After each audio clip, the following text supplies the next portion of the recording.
freak show. Yeah. Yep. That out. It trips me out so much. You call yourself freak show. I think that's what like caught my attention. I'm like, whoa, somebody calls himself freak show. There's a story there, Kiki. Yeah, so when I first started out as a coach, so I got my personal trainer certification back in 2014, Yeah. and I really felt like I wasn't like the typical trainer. I didn't look like the typical trainer, and at the time, I was really exploring the ketogenic diet, and so my methods were also not like the typical trainer. So that's kind of where it came from, kind of like the circus act. Nothing's off the table, and this is a place where if you want to try some freaky, weird diet where you only eat meat, which is what I do now, sure, let's try it. Let's see how it works. So that's really where the name came from. So now you got my wheels spinning. Why didn't you look like a typical trainer? What's a trainer supposed to look like, and what did you look like?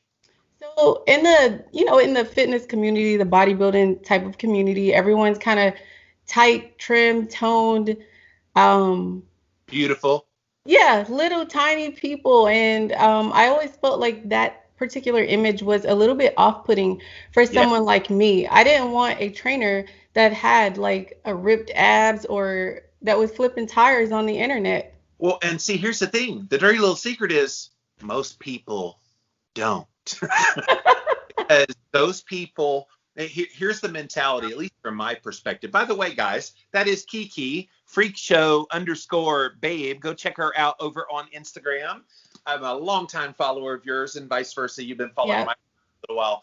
But yeah, like from the perspective of someone looking at one of those fitness professionals like that, it's like, I'll never have six-pack abs like that. Yeah.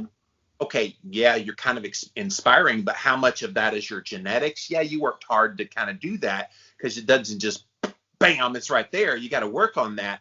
But it's like, how much genetics went into that? And I know some people in the keto carnivore space, they have very good genetics that Yeah.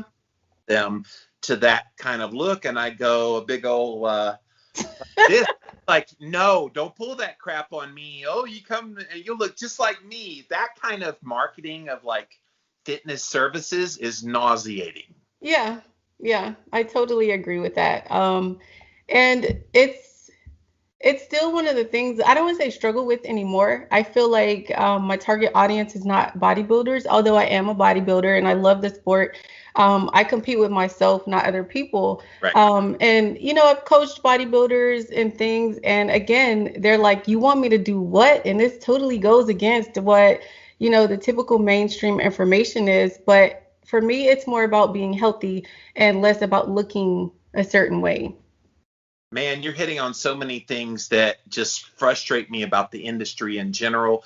By the way, big fan when you get up in the mornings and you do your Instagram stories. Guys, it's 5:30. I ain't feeling it today, but guess what? I'm here. I'm doing it. Yep. Like you are so inspirational. I don't even think you realize just how much that connects with people.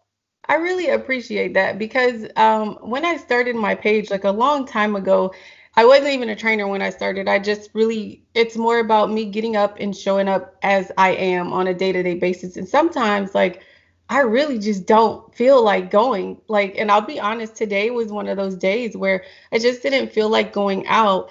And so sometimes I just sit on the porch, and kind of get some sun, and that's what I've been harping on lately. Get out and get some sunlight, and even if it's just sitting on the porch, because it's really important. Yeah.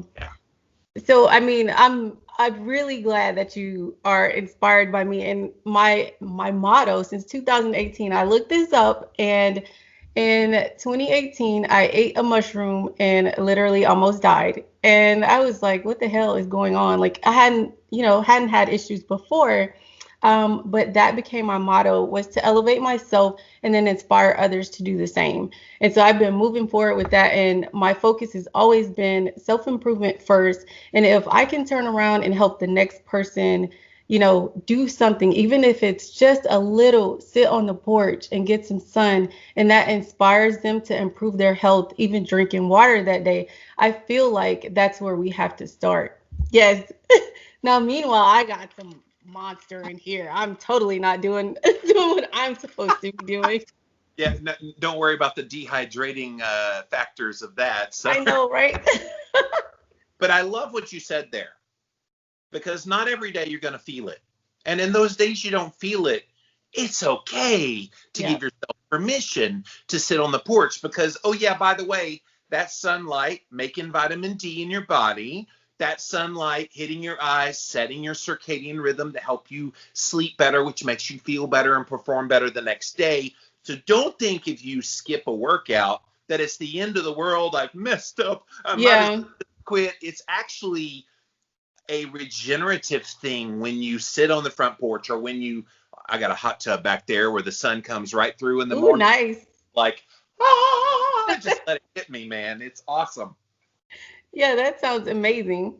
So I had also started focusing on the mental and emotional health side of things. So after being a trainer for a while, I got my master's degree in sports and health sciences, and I have a concentration in health and wellness. So I'm really focusing now on getting people to connect their mind, body, and then their spirit with, to understand how it all plays. And I feel like with 2020, it was really a trying time for people to, we're forced inside and forced to look at some of those shadows that we, typically avoid with our day-to-day activities when there's nothing else to do, but you're inside, and, that's when stuff really starts hitting the fan. And yes.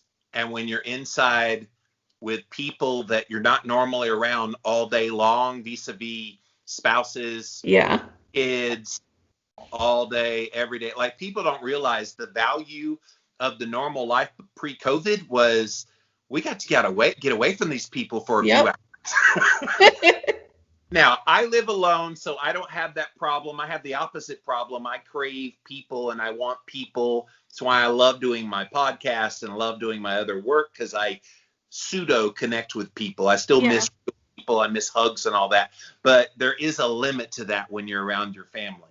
Yeah, it was early on, I will say it was different, but it was different in a really good way. My husband and I were working. He would go to work one week and then he would telework the following week.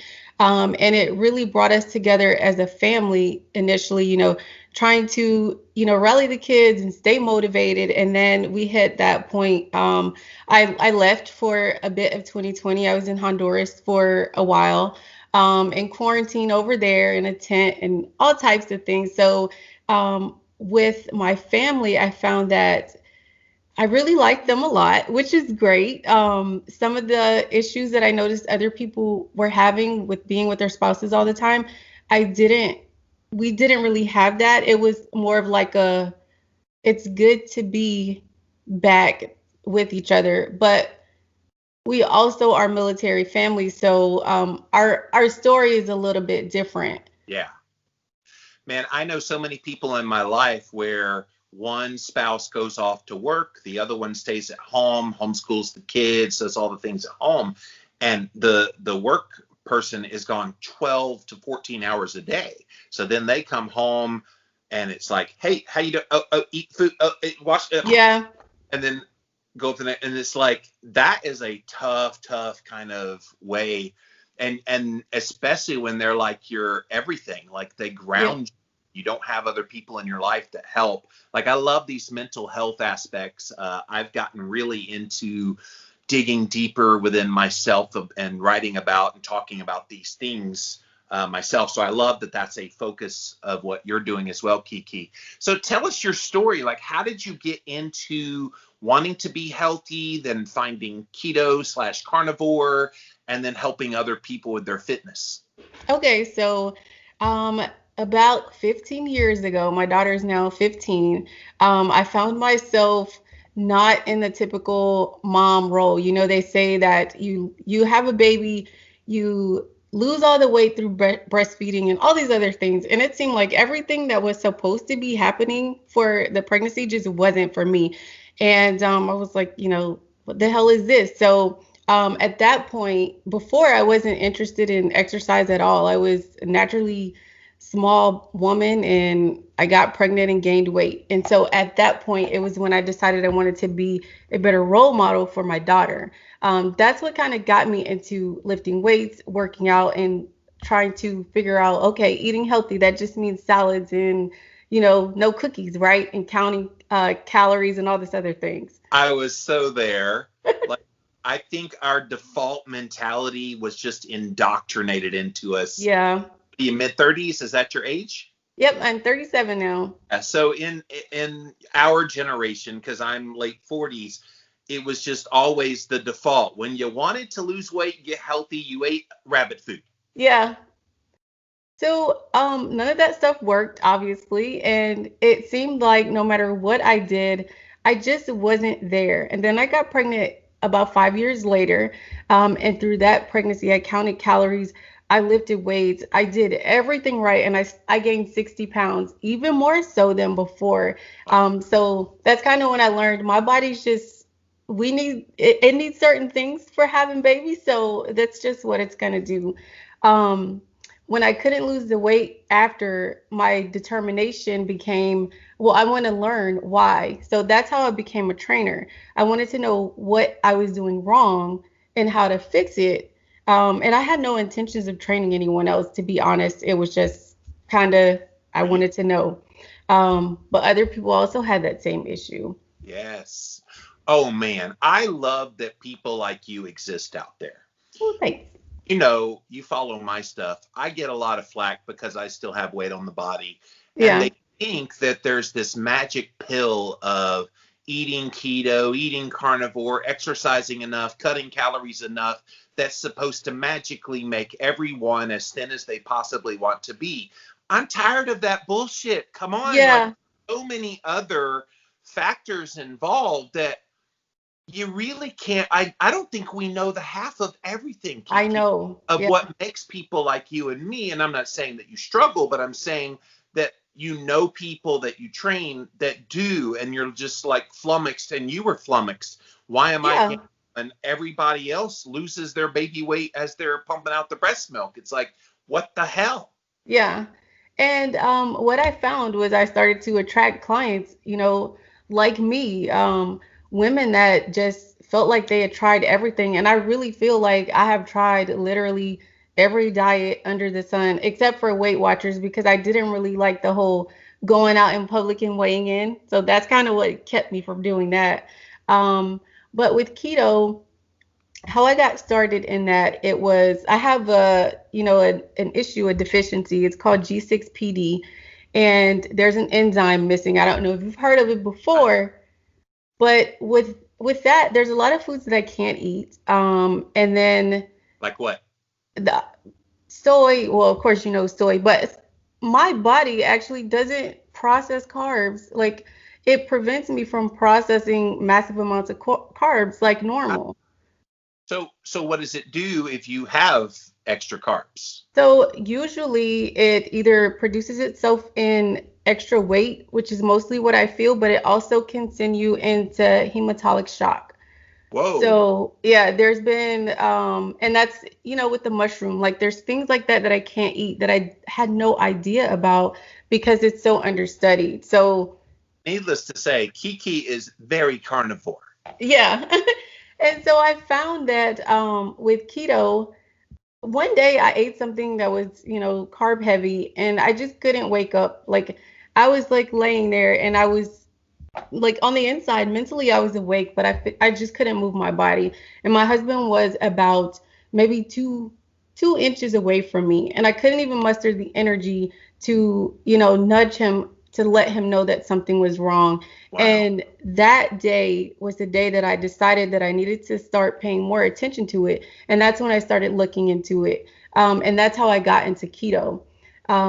With keto, I found that I had a lot of energy. I wasn't tired like I was previous diets, but it was just it was still taboo, like, you're only eating bacon, you're gonna die, and like all this other stuff. And so it was just kind of, it was on the hush hush. In the same way I went with carnivore, still quiet about it. Keto just, I was still not feeling 100%. can we camp out there a second? Because this is such a weird position for me. So you're eating real food. Yes, it's meats primarily. You're eating a real foods-based diet. And so the people criticizing you, what's their diet look like? Oh, it was garbage in it. Why is there no eye blinked at the wheat and the vegetable oils and the grains and all the stuff in their food? And then that's highly processed, crappy garbage. And you're eating real whole foods that nourish, are the most nutrient dense foods in the world. Yep. You're the one eating whacked? Come on.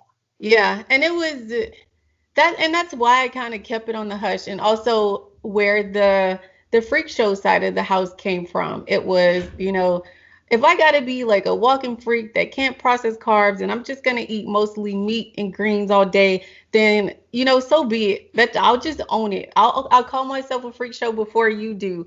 And so I honestly, I get a lot of positive feedback from the name. It's very fitting for me now. Well, you've made it a positive. There was a song in the late 90s by this Christian group called DC Talk called Jesus Freak. And it was the same thing. Like everybody was using it as a pejorative to make fun of people that were wackadoodle about Jesus. So they're like, okay, what will people think if they think I'm a Jesus freak? And they made a cool thing out of it. And I see the same thing with your freak show babe. It's like, all right, you're owning that. Yeah. And it's attracting people. It did me. So good job. Oh, that's good. Good branding and good marketing, and like you're getting the rejects, so to speak. I don't want to make fun of them, but ones that other trainers might kind of turn their nose up at. Yeah, because what I also noticed in that time where I was doing keto on the hush hush, that was when popular guy Keto Savage came out with his stuff, and it really became a little bit mainstream that people were using the ketogenic diet to kind of do bodybuilding. And, so it was, it was kind of like getting up a little speed, but even still, people were bad mouthing him left and right.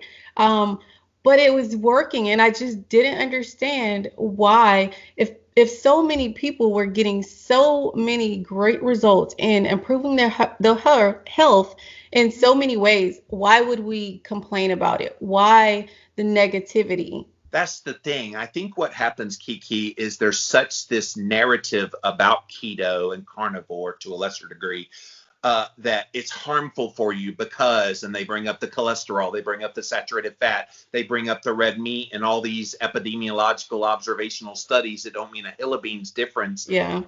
And yet then you have that juxtaposed to some of Robert's clients, your clients, other people out there. Like I can tell you just anecdotally from my own experience that I can go out there and flip a tire. I got me a little tractor tire. You'd be very proud of me as a trainer. And I'll flip that bad boy, and it's 200 something pounds, that tire. Yeah. Now I'm a big boy and I'm strong, but it challenges me, and I'll go down, 10 or 12 flips and then catch my breath and do it again, kind of a HIIT training mix. And I noticed that if I don't do it for a while, I still maintain my muscle. Yeah. Like, don't lose it. People are like, well, if you ever stop that, you're going to lose your muscle. No, like it preserves it so well. There's so many good things about this. We got to shout it from the mountaintop. Yeah, I noticed too with my training, it really improved like tenfold. I was hitting PRs, every week, and it just blew my own mind, like, wow. And I didn't know I could be as strong as I am, and I didn't know I could get even stronger without listening to the old rhetoric.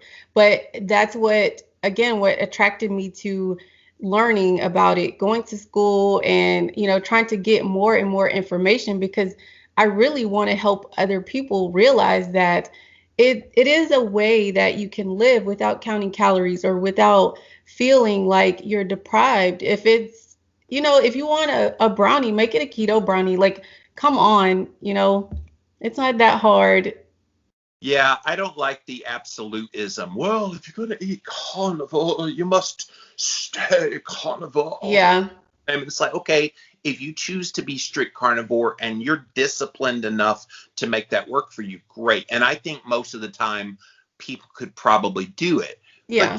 But that wiggle room, that it's okay. It's not the end of the world. This the absolutism, I think, is the demise of any good diet plan. Keto, paleo, Yep. carnivore, Whole30, you name it. If you're just so absolute about it 100% of the time, you're just setting people up for failure. For failure, yeah, and it's that whole all or nothing mindset.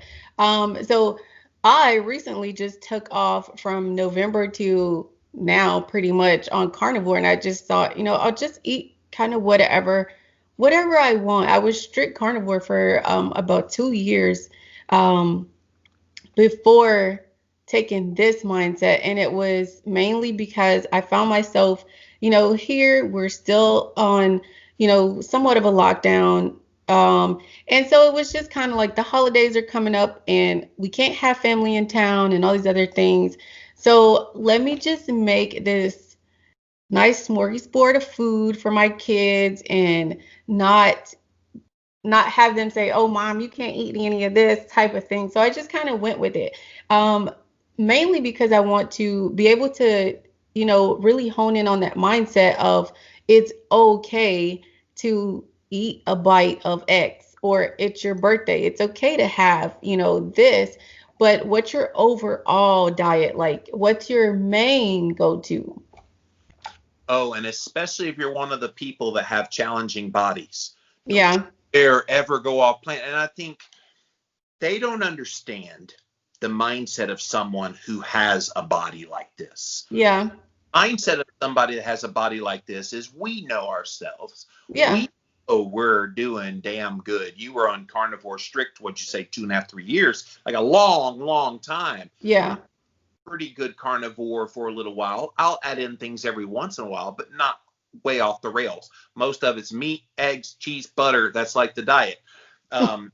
And yet people just assume, and I get them all the time in my comments. Why do you sneak donuts? It's obvious you're doing that. I'm like, Yeah. like, come on. Like, why do we just assume people aren't doing it? And not give them the benefit of the doubt. And the thing that I'm on a rant now, so excuse me, that really makes me upset is there are people who are metabolically damaged and yet they're thin and nobody says a word to them. Yes.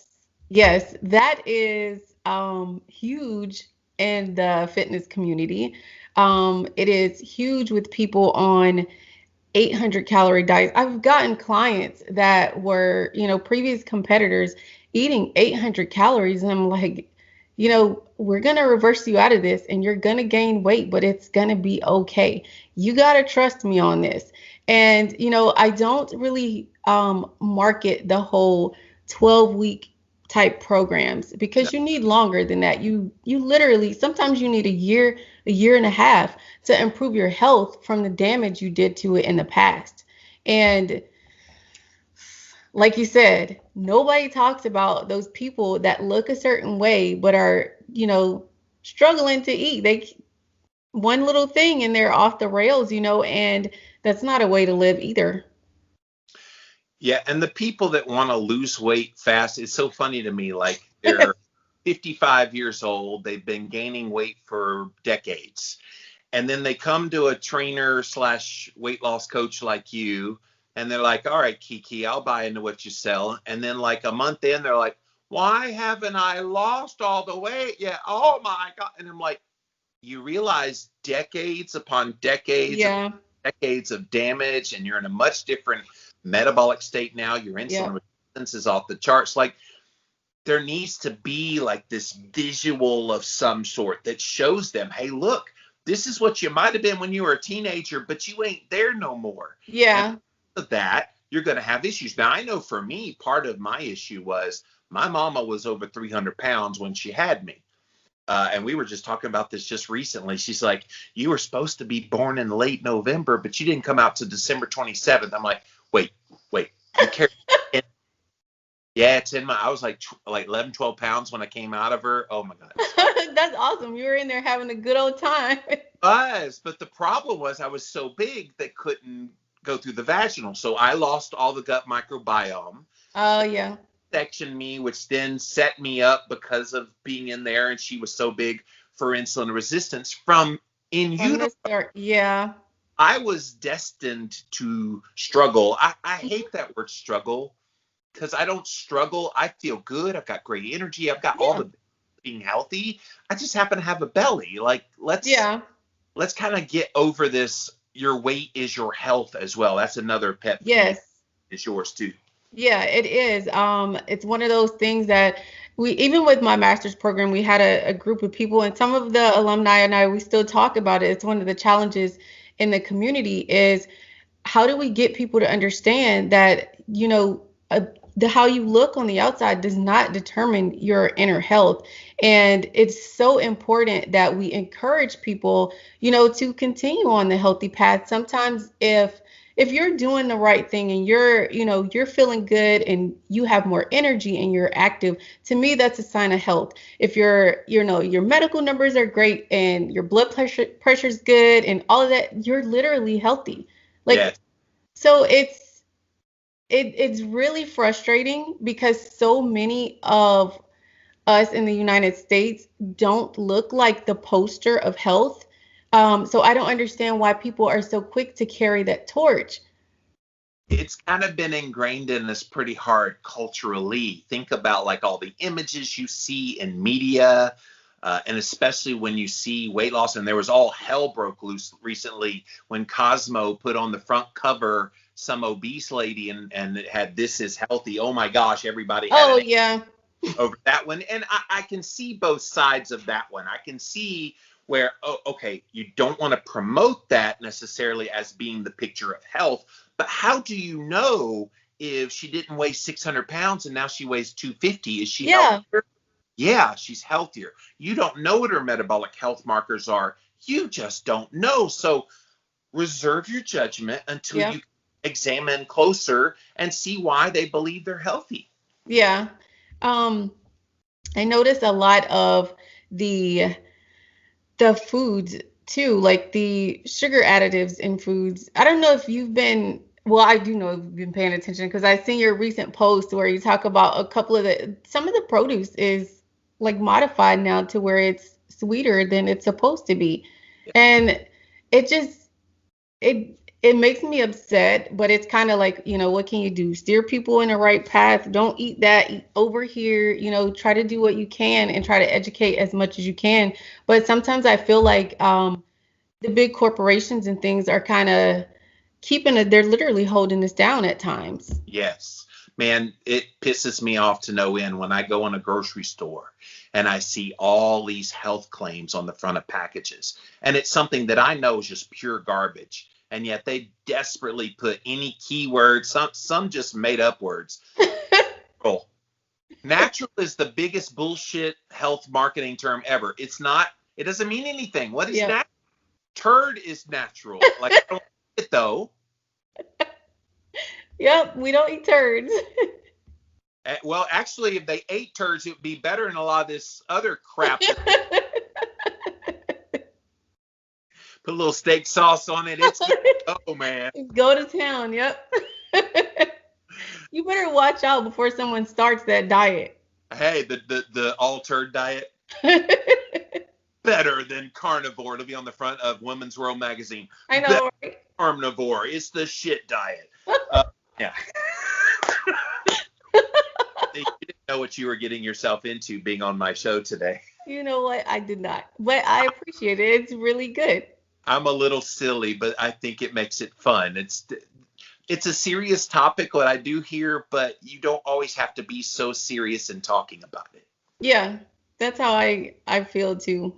Which is why I try to keep the fun in my page.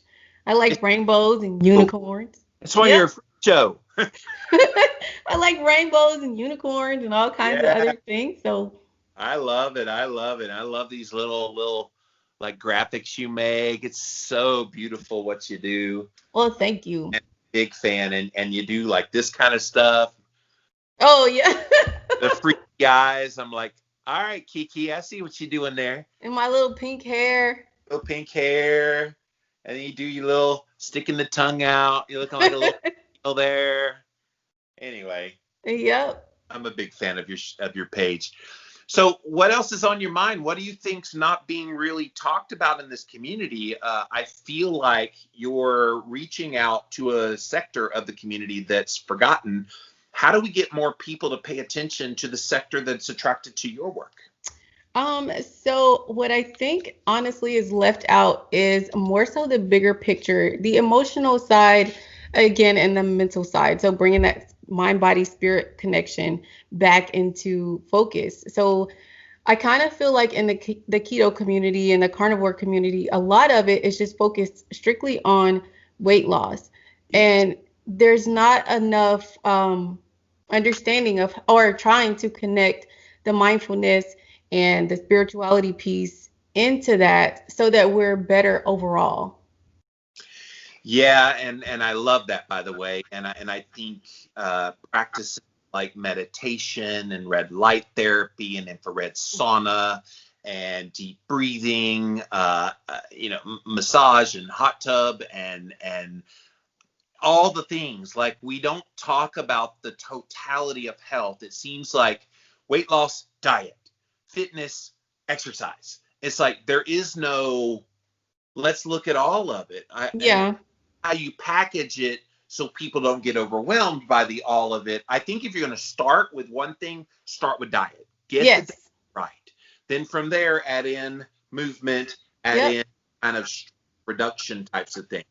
You do those things, you kind of set the groundwork, then start bringing in all this other stuff slowly. I think when I got into the world, it was 17 years ago when I went on the Atkins diet, there weren't all this stuff. There wasn't a lot of voice. There was no voices, actually. It's one reason I stepped up to be a voice, was there really wasn't anybody. Now there's too many damn voices. Some of you people need to shut up out there.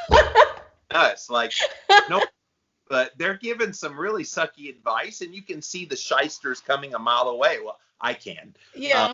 And that's unfortunate as well. Yeah. I have noticed that there's a lot of, even though there's so many voices, keto voices, carnivore voices, a lot of the information is still not, I don't want to say not right, but it's still not, yeah, you're not gonna, lose 100 pounds overnight just because you went keto for one day or even carnivore. And what I'm starting to notice with the carnivore diet also is that it seems like it's being touted as weight loss, and I don't picture it that way. It's more of a health-based diet. And I don't think the two big boys, Sean Baker and Paul Saladino, I don't think either one of them has ever pitched it as weight loss. I think both of them pitch it as generally healthy, and through that healthiness, you could lose weight and get fit and da-da-da-da-da. Yeah. I think they're the ones pushing that narrative. But I think what has happened is, forgive me, but sorry, not sorry, the vultures have come in and tried to make it a weight loss miracle. Yeah. And then there's a lot of random supplements that have come up as a result of it, especially with the supplement industry, like really harped on keto, and you pick the stuff up and it's like it doesn't even make any sense. It's like a pre-workout that's keto centered will have like 30 grams of carbs in it. And I'm like, okay, well, this is obviously not right. What are you doing? Like, get it out of here. So it's really about the challenge of getting people to realize small steps. And it's really as simple as, if you just only ate meat and leafy green vegetables, no matter where you went, and eggs and cheese and butter, you're halfway there, if not 90% there. You don't need all this extra stuff, not yet.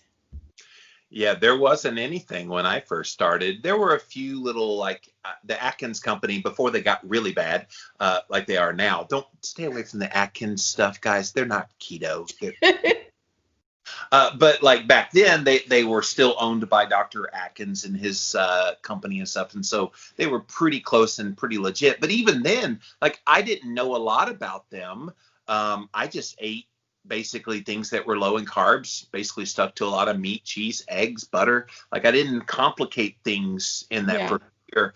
But then as the years have progressed, and now, like, I can imagine somebody starting keto today, and they come to Kiki and they're like, wow, see this keto wrap and keto bread and keto and Slim Fast. Wow, Slim Fast has a keto. Yeah.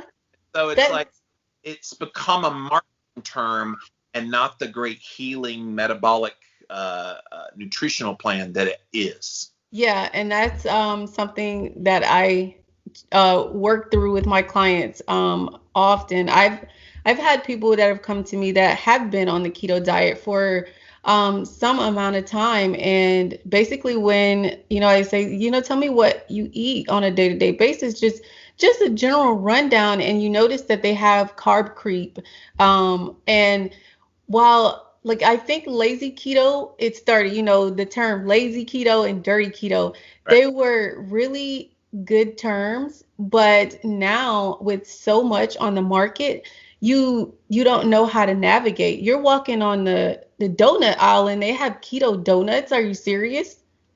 They have keto everything.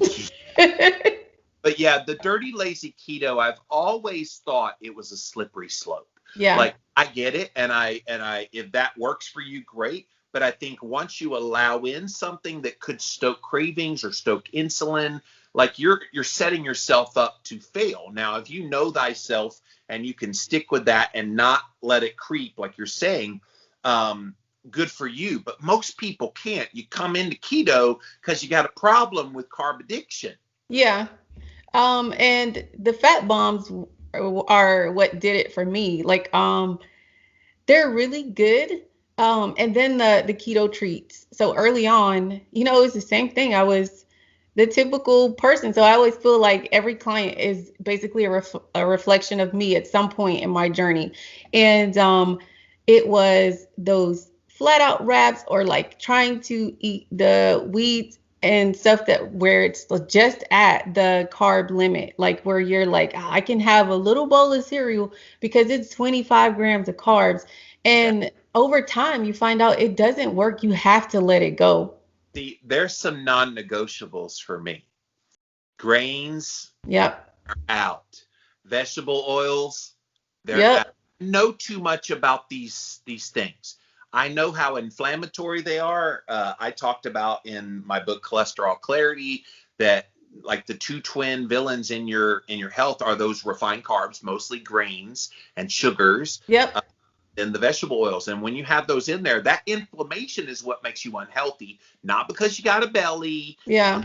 anything else, not because of the fat in your diet. It's because you're eating these things that are stoking that inflammation. So those are non-negotiables. If I see even like nuts roasted in soybean oil or cottonseed oil, yeah, that's going right back on the shelf. And Yeah.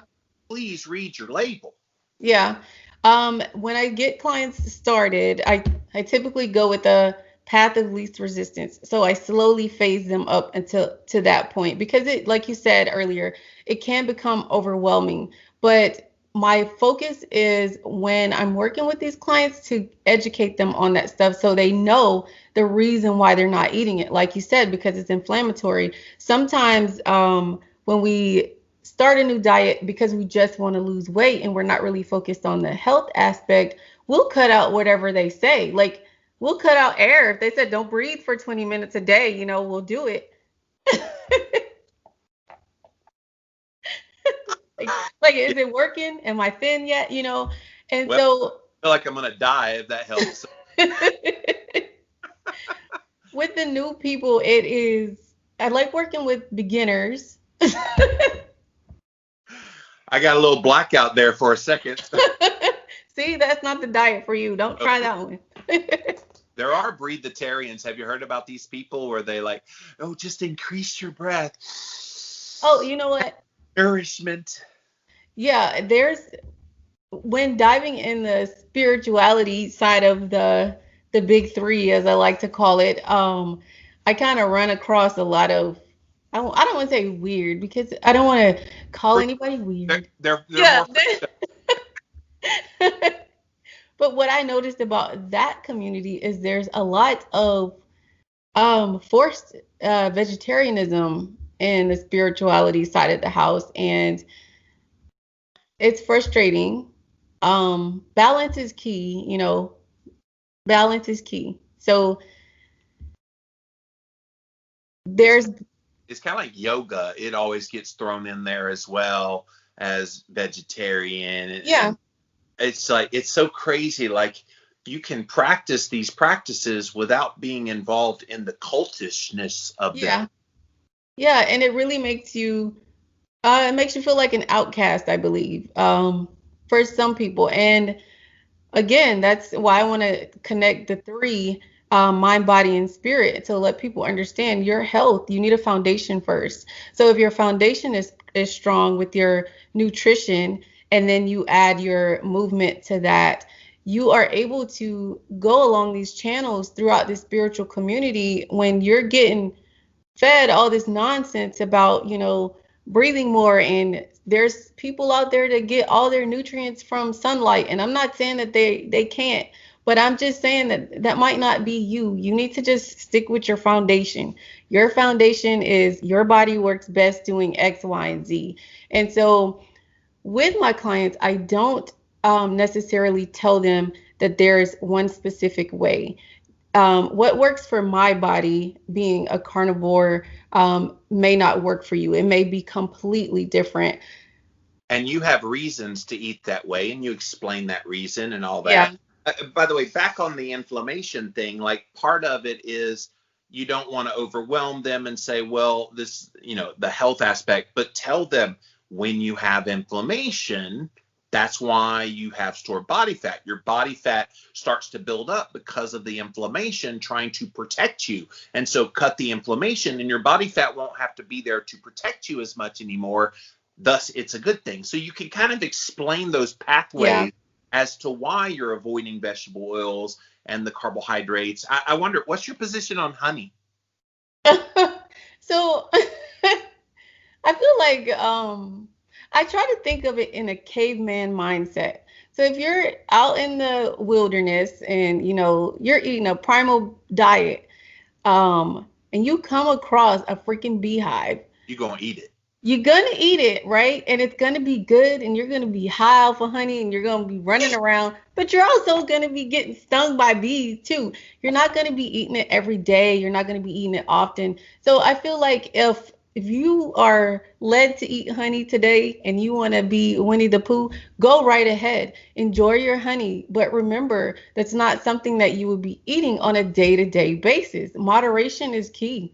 Oh, they learned how to make honey barbecue real fast. We think we invented that in modern times. No, no, no, no. Man perfected it, and he's like, "Oh, we gonna keep this for ourselves." Yeah, I think some of the kind of narrative that gets out there, well, honey is a natural part of a carnivore diet, and then others kind of going, well, wait a minute, like, and we're in a far different place than caveman. They didn't deal with the insulin resistance at a rate of 86 or 88% of the population. It's a big part of our population has some level of insulin resistance. Caveman didn't really deal with that, so that's a confounding factor that makes maybe honey a little less desirable for some than others. Yeah. I noticed, so I had a little stint in my carnivore diet when I was eating honey too, because it was like, oh, well, it technically came from an animal and all these other things. And what I noticed was all it did was spark cravings. Like I went from not being hungry, not having any cravings whatsoever, to now suddenly all of my meat needed at least a little drop of honey. And then it started to increase. There's I went on a honey tasting tour at this place here. Like I love the place because the honey is absolutely amazing. But I went from Do they keep some of the pollen in there, that kind of honey? it's I mean they make mead and all this cool stuff. It's a really cool place. But I noticed I went from no cravings to now I'm on a honey tasting tour, and I got my special jar of honey, and it's like, and I was like, okay, this is kind of spiraling back into, something else. And that's a great lesson, Kiki. Thank you for sharing that story, by the way, No because problem. that's part of carb creep. All Yep. you're doing is put in just a little bit of honey, and then a little bit of honey, and a little bit of honey, and then you go, why am I dreaming about honey barbecue now? It's like it can be a good thing in moments, but if moments become daily, Yep. it's a Yeah. And then I do believe that there are some of us that have those addictive types of personalities where some people just can't have a little. You have to cut it all the way out, and that's okay. If that's how you are, then own it and acknowledge that. Yeah. That was one of the things, I think it's Kelly Hogan's story where she talked about how, she cut everything out, and it was mainly because she knows herself. She Yeah. knows that one little taste and it's back to the cravings. And we kind of all have to walk that gauntlet a little bit to find out what works for us. Yeah, and I think that's the biggest challenge you probably have with your clients is getting them to hone it in. All right, go back out a little bit, but not too far, because Yeah. and you're getting all these great benefits. It's one of the flaws I think the Atkins diet had was they say go down to 20 grams and then go up, up, up, up, up till you hit your carb tolerance and can have maintenance level. But like people didn't know when to stop going up. And so Yeah. this cycle like this start to happen where people didn't do well. The ones that stayed typically a little bit lower were the ones that did the best. Yeah, I think when I started when I was keto and I started doing the carb increase to see where I could, it got to a point where I think you wake up and you feel a little bit different the next day. And it's that point where you're like, okay, I don't really feel bad, but I don't feel as good as I felt 2 days ago. Yeah. Yeah. If you're used to bounding out of bed, I'm one of those bright-eyed, bushy-tailed. You see my stories. I'm like, my sleep is killer. My sleep's really dialed in. Not bad for somebody that's supposedly unhealthy. Sorry, I have to get that in there every once in a while because it's so nauseating. But like, when things are wrong and you can sense that. That's when you change. That's when you make a change. Like if you had a client that said, I've been feeling good, but lately I'm not going. And then you like examine, what are you doing? And they're like, oh, I added in. There it is. Take that out. Yeah. Yep, it's I do weekly check-ins with my clients, and it's mostly pictures. I kind of try to keep them off the scale. Yes. Pictures and measurements because the scale sometimes it'll mentally mess you up. I've had clients that are, doing really, really good, and will get on the scale. Well, I just wanted to see how much weight I lost because I look so good and I'm down 4 or 5, dress sizes and all this other stuff. And they get on the scale and they're so depressed because they lost only 3 pounds or something like that. But they've, again, down 3 dress sizes and their health is improved. And it's one of those where how do you feel? And how do you look? When you look in the mirror, how do you look? Because last time I checked, we don't have our scale weight posted on our forehead when we're walking around. Oh, girl, I've talked about for years. I want an LED light across my chest that shows triglycerides and fasting insulin and fasting blood sugar and inflammation levels and HbA1c. I want all that. I want the shebang. Yeah, that's right. That's right. That's right. This is healthy. Speaking of Cosmo, uh, so you created a simple, quick, and delicious cookbook that you call Boogie Keto Cookbook. If you go to her Instagram page, click on the little link, and you can sign up and get a free cookbook.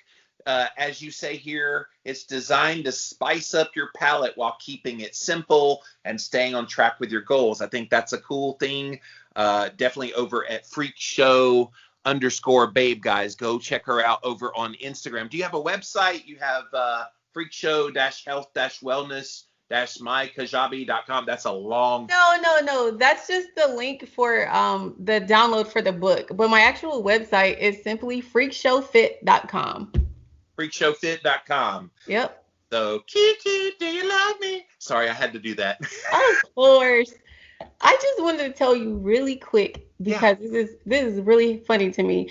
I've been following you for a really long time, as we discussed earlier. But when I started keto, I picked up this book called Complete Guide to Fasting. And yeah, now this is what's funny about it. I didn't realize that the Jimmy on the book was the Jimmy I was interacting with. And I've been recommending this book to so many people. Like, It's a really great book, by the way. Thank you for your effort and putting into it. But I just thought that was really it was really funny. You know, we connected online and you're just an all around really awesome person. I really like your content. Thank you so much. Yeah, it's funny because people will write me and say, I wish there was a book that was like simplified that explained keto. I'm like, I wrote a book called Keto. Like, it's so funny because as an author, I take for granted if you follow me, you obviously know my books, but no. And even Yeah. like sometimes the funniest ones, Kiki, are when they write me and they say, I found this book called Keto Clarity. Don't you know about that? I'm like, I spent like half a year writing on that book. Yeah, but thank you for that. That's very sweet. And yeah, those books have been a blessing in my life. And hearing the feedback, Cholesterol Clarity, Keto Clarity, Complete Guide to Fat. I've written 9 books, so That's awesome. it keeps me busy. You got a book in you sometime in the future? I would love In to. the future, yes, I am working. I would love to see Freak Show Keto. Yeah, I am working on a book. The preliminary title is going to be Create Your Own Magic. And so Ooh. really chugging away at that. If I can do anything to help, I've got a little spurrence there to help you out. Okay. Yeah, I appreciate that a lot. Absolutely, absolutely. Well, guys, again, Kiki is her name over at Instagram, freak show underscore babe, 12,500 people. Let's get her up there a little more. Definitely, if you're looking for a good coach, they can reach out to you there as well. Yes. With DM, you also have contact there. So all the ways, if you need a coach that's a little different, that doesn't mind that you're a freak, she's a freak too. I So am a freak too. get freaky together. So, well, not that kind of freaky, but Yeah. freaky in fitness. How about that? Well, Kiki, thank you so much for joining me today. Thank you so much for having me.